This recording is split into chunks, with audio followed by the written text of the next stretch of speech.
My name is Rick Bloodworth. This is the Common Sense Christian Financial Channel, and I wanted to talk today about the coin collecting side of investing in 90% silver.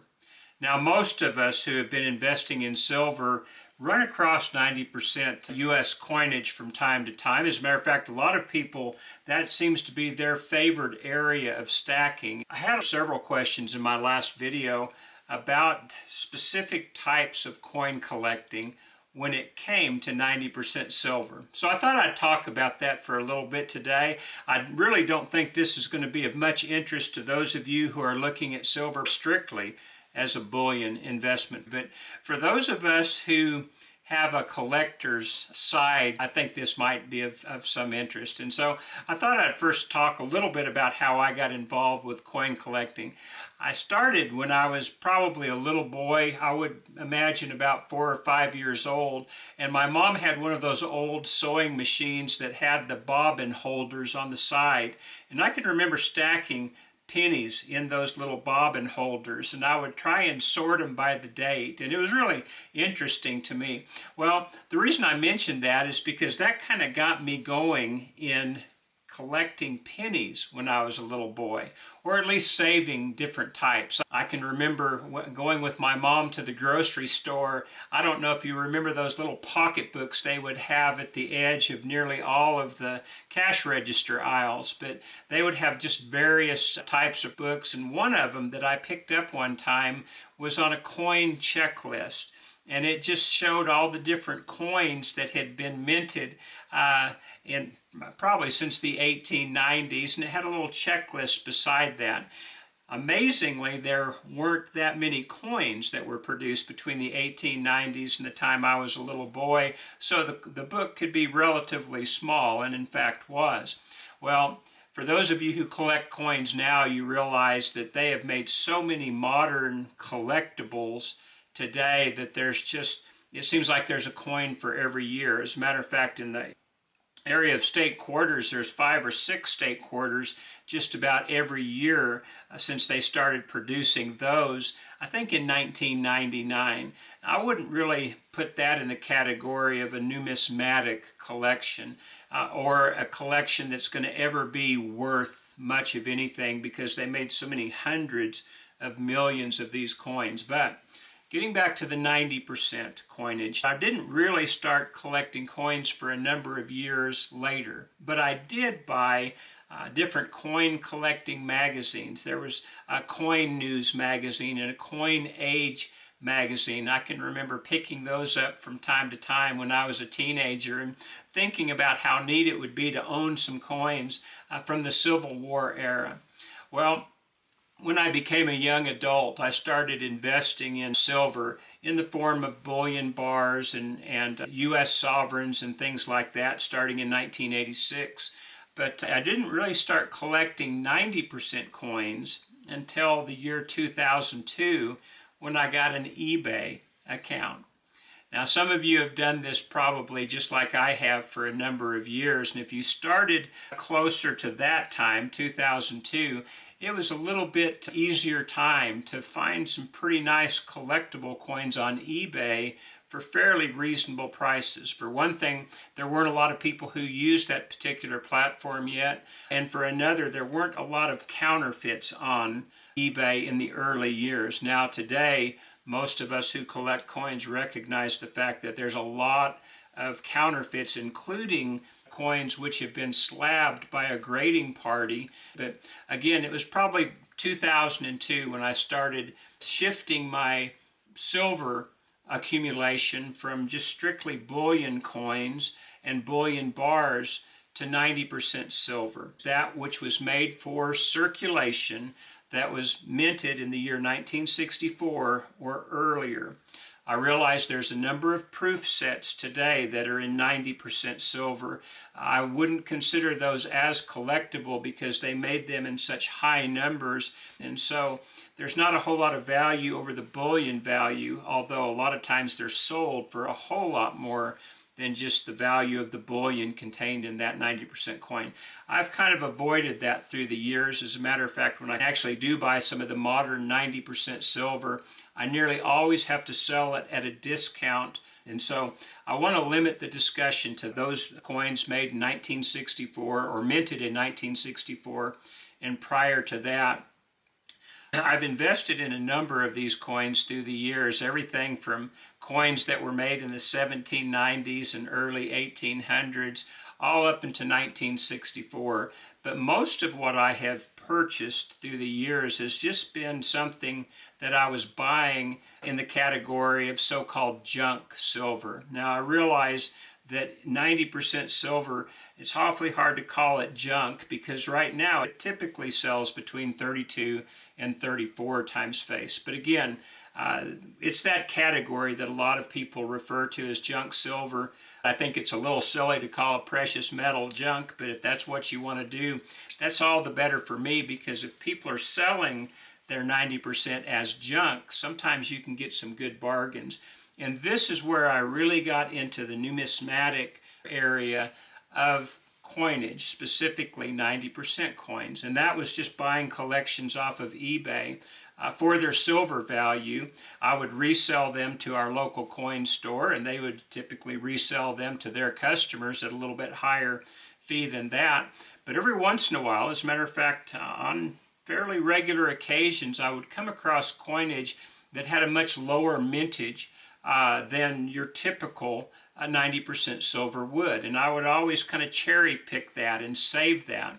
Oftentimes I would come across coinage maybe from the 1890s that had very little wear, very little circulation. Maybe I shouldn't say often, but surprisingly more often than you might suspect. And anytime I came across an older coin, especially a Barber coin that had low circulation, I would cherry pick that and just set it aside for my own personal collection.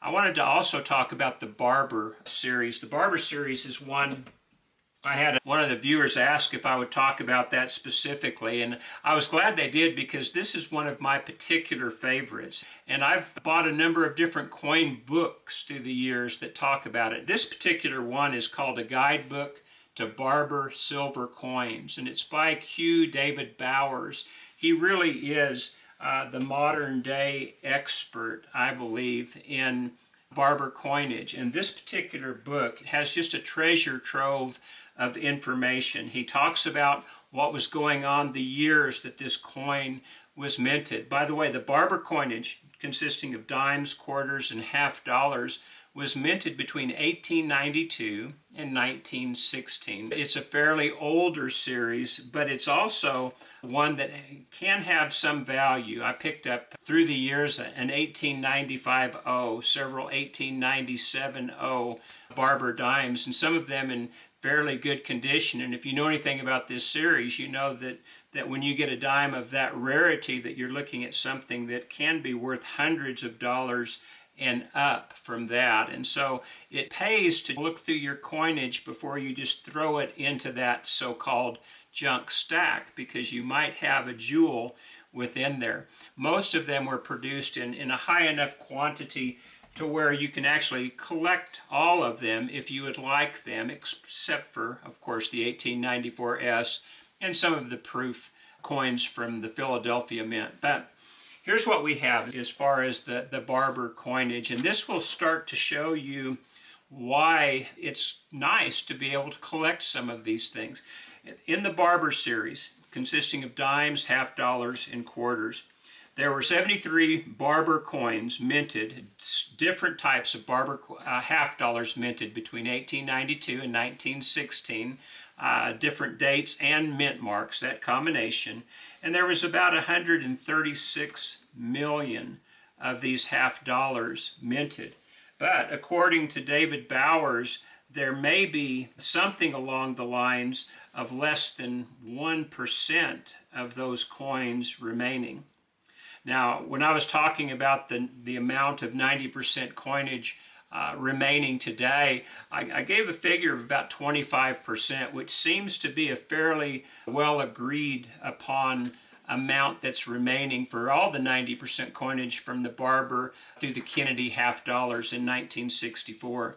But when you get to the Barber series, you really are talking about a low remaining population. According to David Bowers, and he certainly is the modern day expert. I don't know of anybody who's put in more research or study into the Barber coinage than him.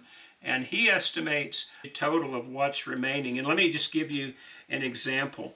In 1904, the 1904 half dollar had a mintage of 1,117,600 coins. And he estimates that there's only between 4,000 and 5,000 of those coins in circulated condition remaining, and only about 30 to 35 in high mint state. And so we're looking at a high of maybe 5,000 to 6,000 coins remaining according to his estimates after he researched the market, talking to probably hundreds of dealers. Well, that's less than 0.5% of the total mintage, or right around 0.5%. And so as you go through this, he will tell you what the mintage was and the estimated remaining total. And in nearly every case, it's below 1% of the original mintage. Why is that important? Well, for collectors, we understand the rarer a coin is, especially a coin that's in demand, one that's collected by a number of different people, the higher the value it's going to be. And so when we talk about Barber coinage, unless we're talking about the most common mints, we are usually looking at something that actually has a value in excess of its melt value.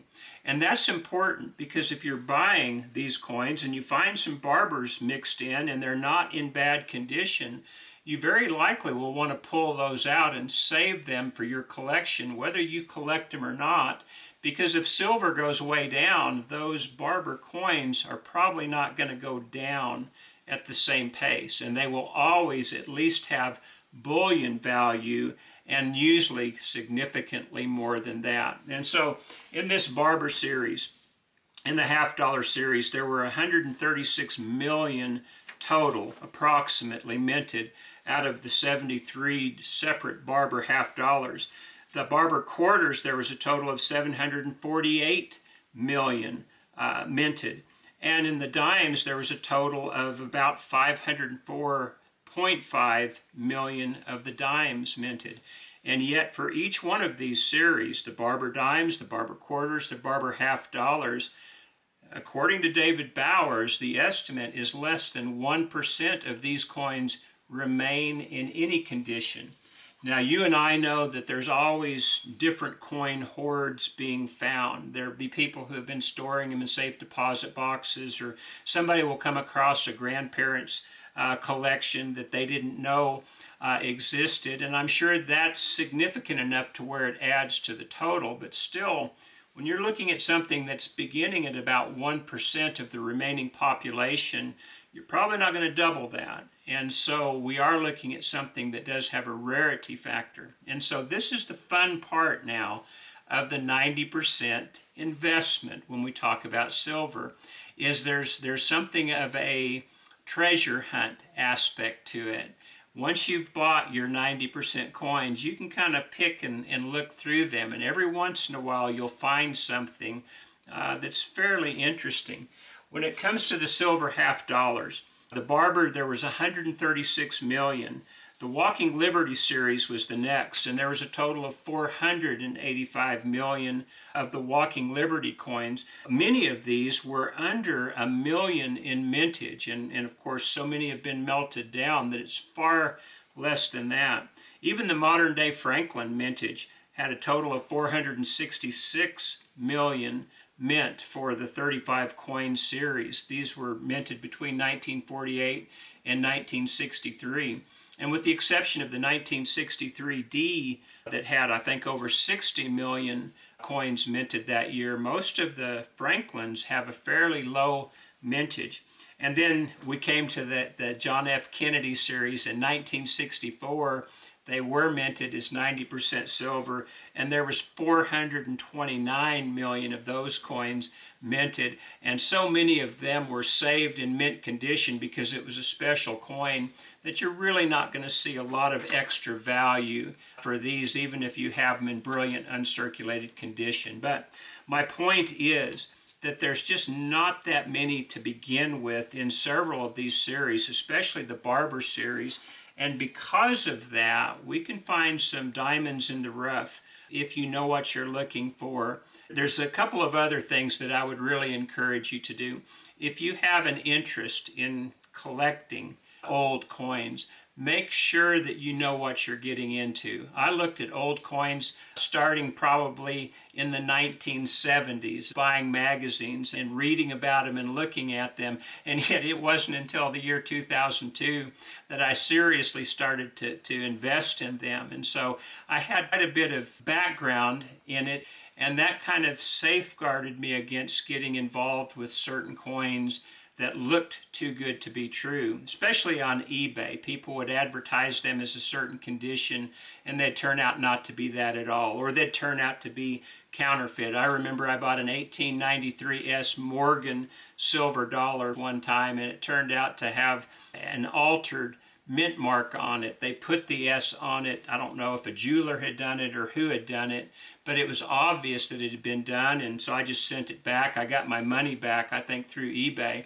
but it's still a process, and there's been a number of times where I have been taken for a ride in my early eBay days, and so you have to be careful when we're talking about collectible coins, and you even have to be careful if they have been certified, because sometimes even the certification itself has been counterfeited. And so you have to be careful. If you're wanting to get it started with investing in collectible coins, my advice to you is just start picking through some of your existing 90% collection and start looking at the dates, start looking at the condition.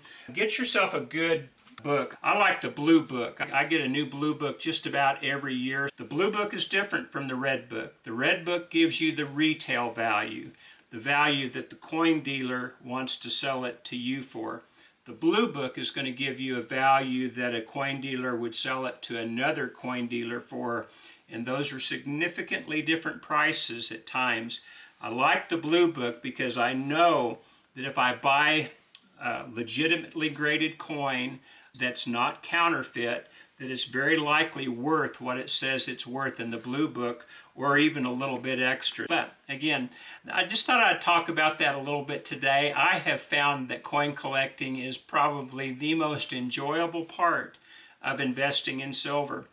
It's been one that's been a pleasant surprise to me because it's often something that I wasn't expecting. I can remember buying 3 Morgan silver dollars that just had a picture of the silver dollars of the obverse on it, and when I got them in the mail, they turned out to be Carson City silver dollars, worth considerably more than had it been another mint of those years. And so sometimes you'll have some very pleasant surprises. Sometimes people are scoundrels. They'll misrepresent what they have, and they'll get to you. So you have to be careful with this. But if you're cautious with it, if you become as knowledgeable as you can, I think you're going to find that this segment of the silver investing market is maybe the most enjoyable. It certainly turned out to be the most enjoyable for me. Well, again, I realize this video was not for most silver investors, but for those of you who collect coins, maybe this is something that will be of interest to you. If you have a story that you'd like to share, please do so in the comments. I found the comment section has become more and more a forum of knowledgeable people sharing experiences that they've had and information that they have. So if you have something that you think other people would be interested in, please share that in the comments. I always enjoy that. But again, I appreciate your watching today, and I hope we'll see you again next time. God bless.